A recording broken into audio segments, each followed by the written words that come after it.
Hello everyone and welcome to Inside Pageant Talk.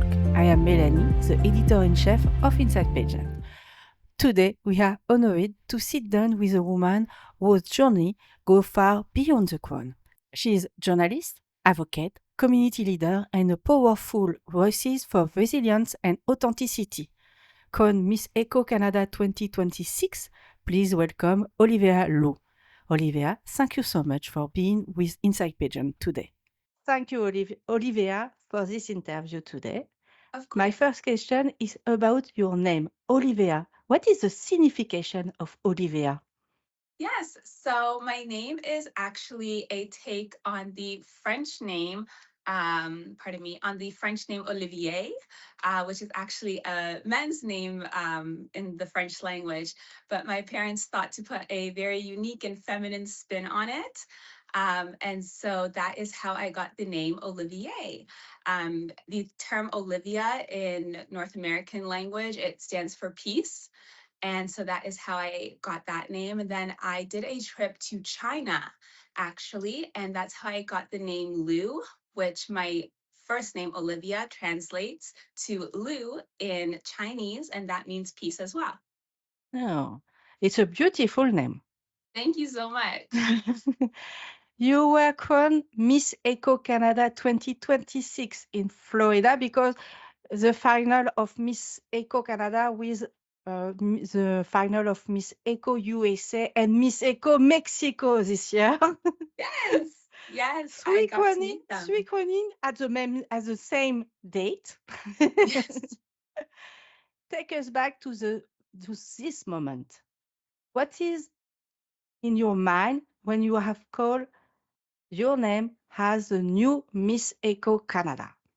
Oh, standing up there is never easy. Standing up there with a beautiful woman like Louise as well, who's French but also from Montreal, and who have actually met numerous amounts of times actually was not easy. I know she's a strong and fierce competitor.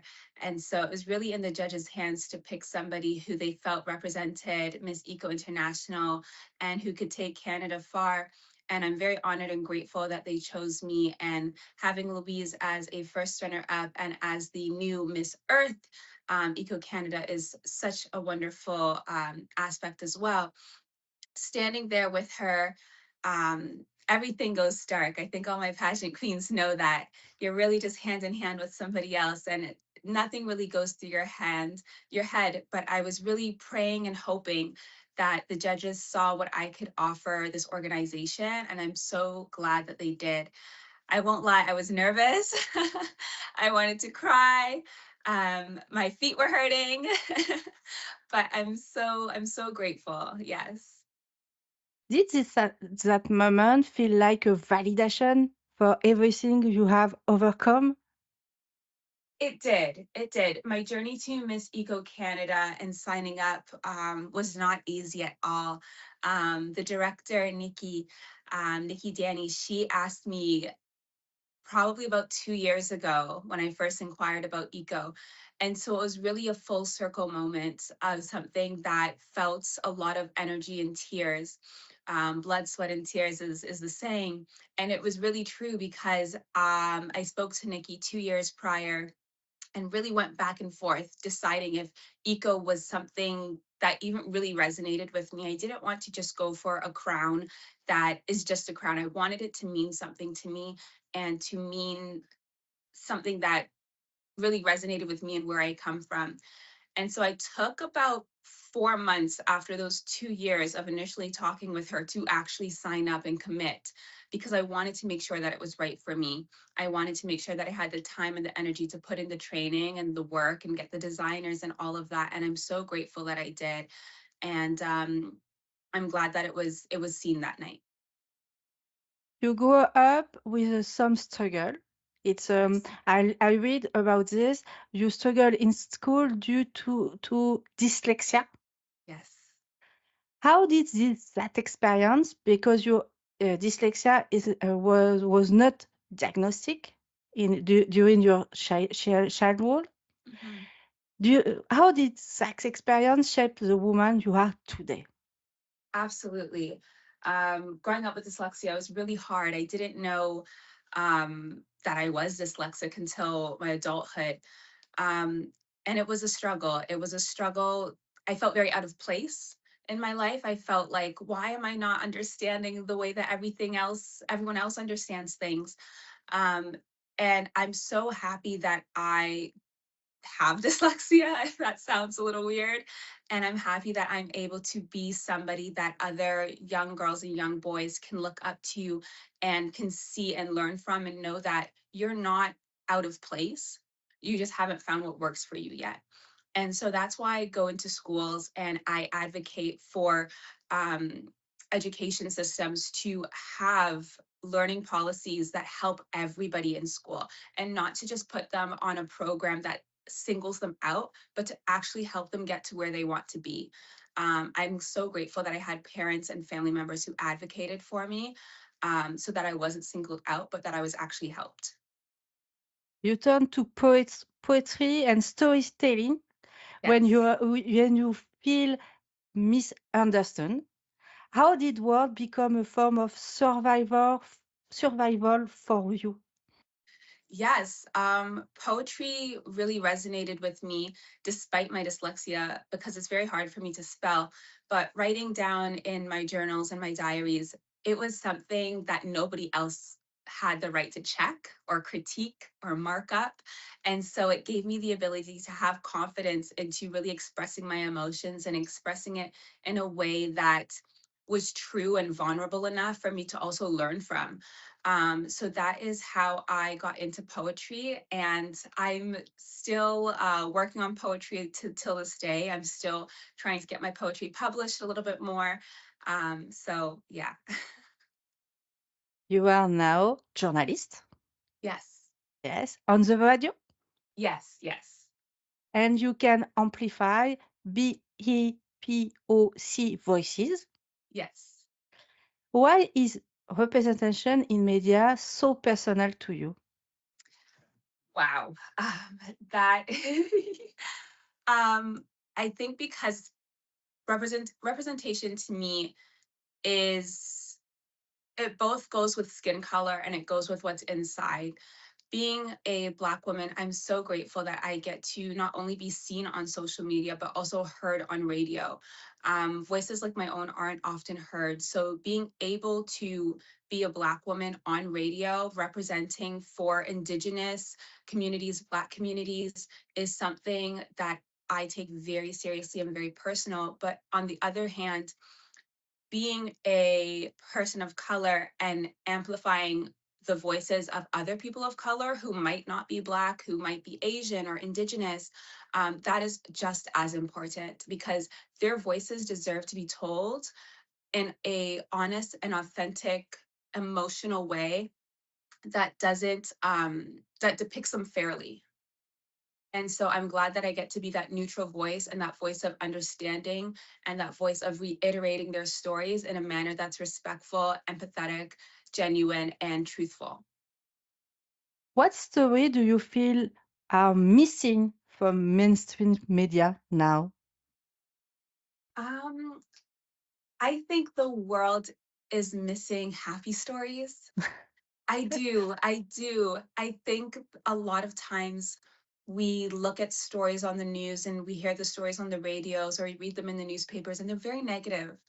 And we forget that there are still good people in this world. We forget that there are still good things that happen every single day. And I think that we need to bring that back just a little bit more. Um, it brings back humanity and it gives faith in us people. So I think I want to see mainstream media doing that a little bit more and a variety of it, of those stories being told. You have a job because you are a journalist, but I know you continue your study. You study digital marketing. Yes. Why is so important to you to continue learning something? Yeah, education is the key to everything. I'm so glad that I have friends and family who push me for my education. Continuing my studies allows me to keep current with the world.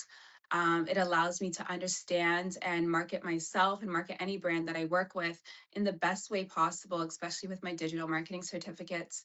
Um, and so, education is something that you never get too old for. And it's something that you always are going to need, especially to keep relevant, to keep current, and to keep yourself in a to keep yourself aligned with what's happening. I agree about this. I study too. That's amazing. What do you I'm study? more old of you than you, but I continue to study. My study, it's important. It is. It is. You are you found Sister for Dream to Yes. empower young women. Yes. Can you explain me what is really Sister for Dreams? Yes.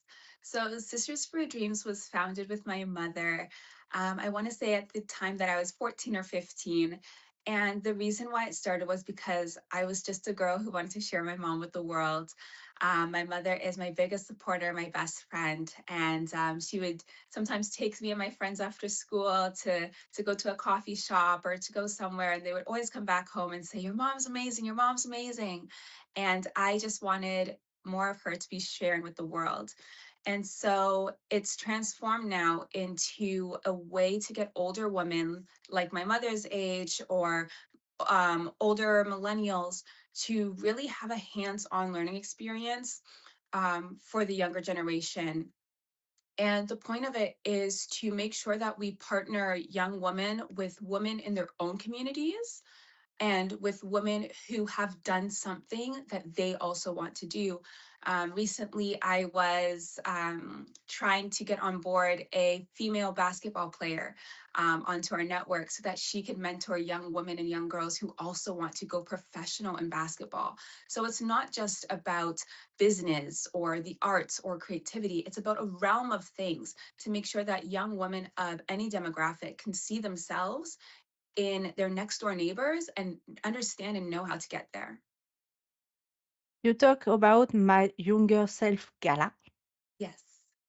and it's a what is really? It's an intergenerational dialogue between young and seniors, right? Yes, it is. What did what did this experience teach you about legacy and womanhood? Wow, that's a great question. Um, the gala was such a success. We had women as old as I believe 87 and girls as young as 7 years old. So it was such an amazing gala. It was a complete we knocked it out of the park. And it taught me that a lot of times communication can be done in person and it can be done with any age group. And there's always something to take away. I was watching the 7 year old communicate with somebody who was 47, and she got up on stage and she spoke. And although her message was very short, everybody supported and everybody clapped for her. And not just because she was 7, but because you can see that the next generation is learning something by watching the older women speak. So communication and taking the time to lead by example and to show by example and to be generous when explaining questions or explaining yourselves to make sure that somebody understands and to reciprocate that as well. What moment during this gala touch you the most? Sorry. What moment during this gala touch you the most emotionally? Oh, um, the moment that touched me the most, I would say at the end of the gala, we had a painting session where everybody got to take home a portrait of what they thought of the gala. And the moment that touched me the most was that group photo where I was actually the one taking the photo of all my guests. And they all said, no, like come in, pull, and they all pulled me in so close. And it felt like family, it felt like community. And I would say that that's the moment that really that touched me the most. For Miss Eco International, you must have an advocacy about planet, about about protect the planet, protect the ocean. What is your advocacy for this pageant? Yes, so my advocacy are my eco her kits. Eco her kits are extremely important for me. Um, I believe that the biggest part of sustainability is accessibility. There are dozens of, if not thousands, of women in Canada, in the US, across North America that don't have access to a toothbrush. They don't have access to washcloths. They don't have access to feminine hygiene products. And so that is something that really resonates with me. And my thought was, well, why can't we give them these products and make them sustainable? Over 1 million toothbrushes end up in our oceans every single year. And so I thought, why can't we give them a bamboo toothbrush? We're helping them and we're helping Mother Earth. And that is something that I truly believe in, because when you help women, you help Mother Earth and you're helping the planet. And so Eco Her Kits are small packages that have a bamboo toothbrush. They have wheat-based razors. So the razors are decomposable. They also have decomposable washcloths that are completely made out of cotton and pulp, as well as tampons where the applicator is made out of cardboard. So everything and they're all packaged in a rice washcloth. So everything is sustainable. Everything is meant in to take care of a woman in need. And everything is meant to be decomposable or recyclable so that it doesn't hurt the planet either. And where I can um, hmm, I have a problem with the word. If I want to buy, if I want to buy your eco packet, Yes. where is it? So we are currently working on a website. Right now, we are only donating them to women's shelters and children's shelters because we want to make sure that they are specifically given to women in need. Hopefully, within the next coming couple months, we will be able to start accepting donations where someone can either donate to the cause of Eco Her Kits or purchase an Eco Her Kit to give them out to women in need. But our priority is women locally who need them. So we are only doing shelters as of this moment. To date, we have donated about 50 Eco Her Kits to local shelters across Toronto. And if I want to donate to your advocacy, have you a website? Have you something? We don't have a website yet, but that is in the works. So hopefully by the end of February, we will have that up and people can start donating or purchasing Eco Her Kits to give out. Yes. Yeah. Miss Eco Canada, it's not your first title. I know you have a lot of titles, some local, national. We have a national title. How Yes. how pageantry help redefine your voice and purpose? Yes. Wow. When I started pageants, I was about 19 years old, and it was the end of COVID, or it was the beginning of COVID. And I said, if not now, then when? And it really helped me grow into the adult woman that I am and find my purpose in knowing that I love helping women. Like I said, I started Sisters for Dreams at 14 and 15 with my mom. But it really took off after I started doing pageantries because I felt a deeper sense of purpose. And that was truly to help women in need, and to help women achieve their goals and mentor them and make sure that they can see themselves empowered and empower others, because I do believe in paying it forward. So pageantry, with every title that I've been gifted, it has really helped me become the woman I am and to help me find my purpose, but also to help other women find their purpose. Um, Earlier today, I was speaking with another young lady who does pageants, and she said that the reason why she got started was because I actually inspired her. So to hear that and to know that what I'm doing is really making a difference means the most. Do you think it's your last pageant? Or like I have interviewed Meredith Pope, Mrs. Earth USA 2021, and she said when you begin pageantry, you can quit pageantry. It's like a sport. Yes. Do you think you it's your last pageant, or have you some dream like Miss Universe Canada or maybe Miss Grand Canada? You have a lot of pageant now. We do. I definitely don't see eco being my last. And I say that because obviously I hope to win Miss Eco International. That is my goal.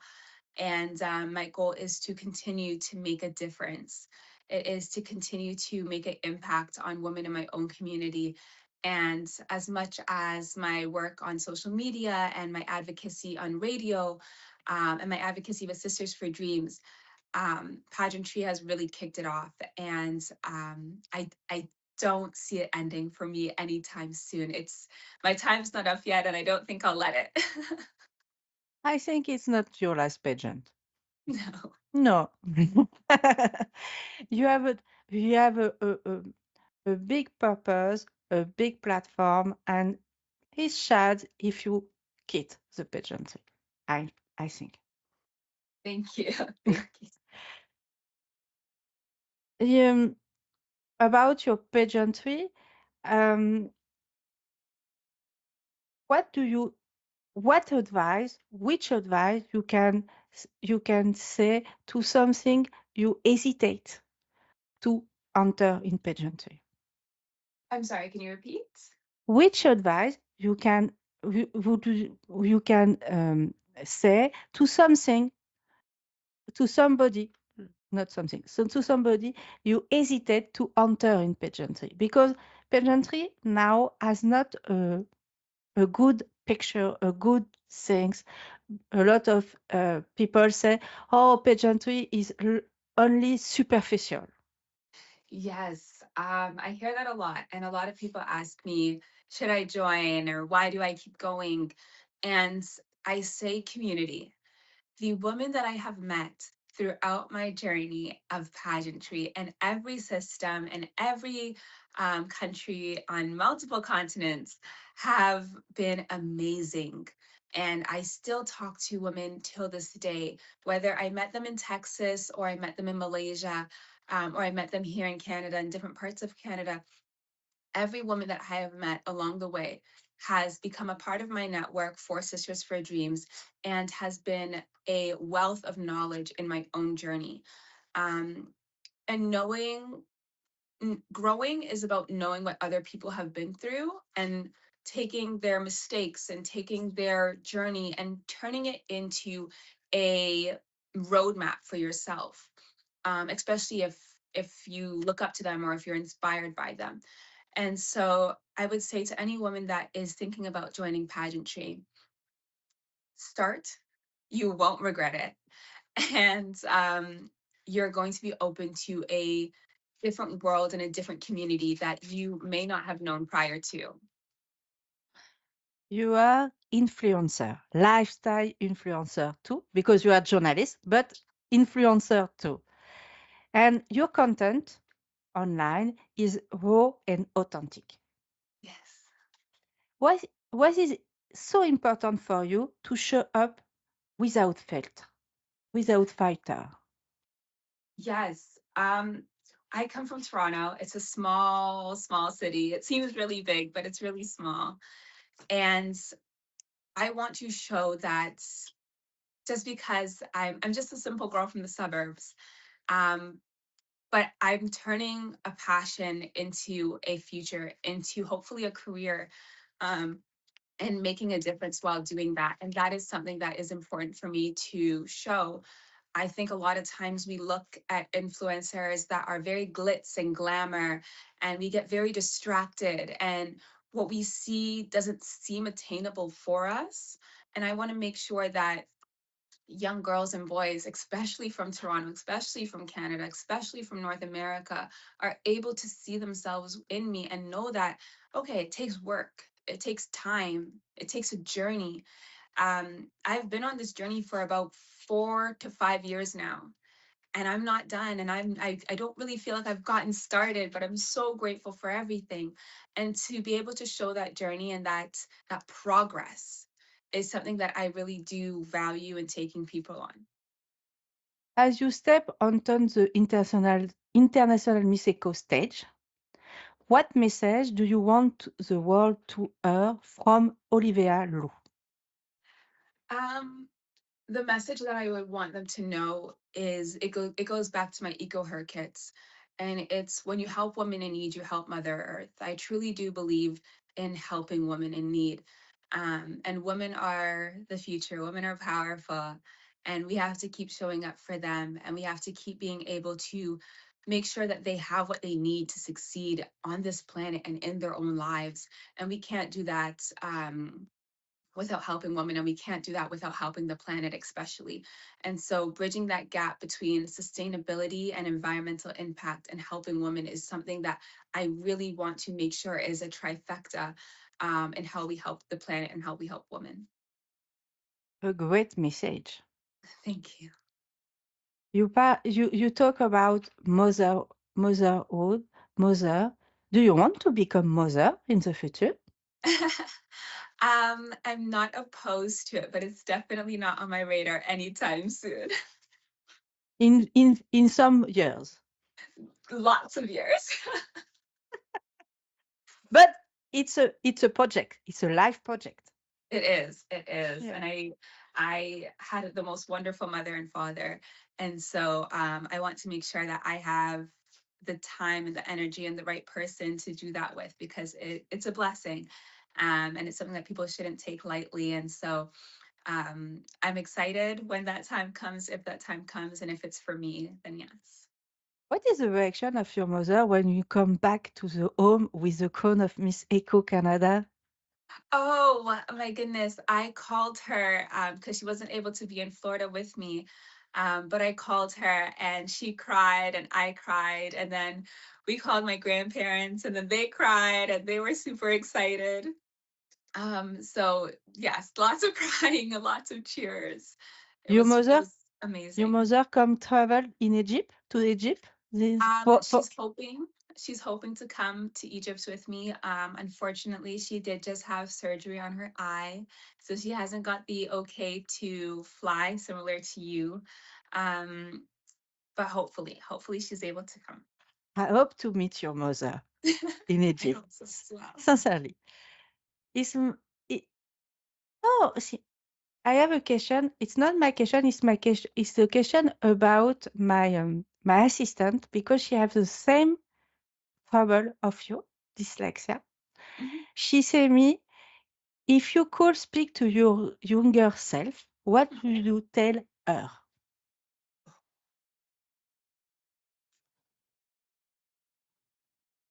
Don't listen to the negative comments. I would say don't listen to the negative comments. Growing up in school, I had a lot of teachers say that I was dumb or I wasn't smart enough or I couldn't make it. A lot of them said that I would never get past high school. Um, and I really got down on myself, and that's why I turned to poetry, which poetry really did help me. But if I could speak to my younger self, I would say, don't listen to the negative comments. You know exactly where you're going to be going in your heart, and to follow that. Um, that's what I would say. It's my last question. It's not a real Mhm. question. You have the time to share a message to your fan, to your community, as you want. It's your time. I would say thank you to everybody who has supported me for the last 4 years. It's definitely been a journey. And I hope that I've inspired someone, anybody watching, to believe in themselves, to believe in their communities, to support their communities, and to support the earth, and to help make sustainable changes in their own life. Um, and that would be my message to everybody watching. Thanks, Olivia, for this interview. I hope to see you and speak with you and talk with you in Egypt. Of I know you have a lot of training before this international pageant. yes. It's very difficult, I know. But thank you, Olivia. Have a nice day. Olivia, thank you for your honesty, your authenticity, and for reminding us that strength often comes from the very things we once saw were weakness. Thank you for watching Inside Pageant Talk. Don't forget to like, share, and subscribe for more interviews, more stories celebrating impact, leadership, and purpose. And see you soon!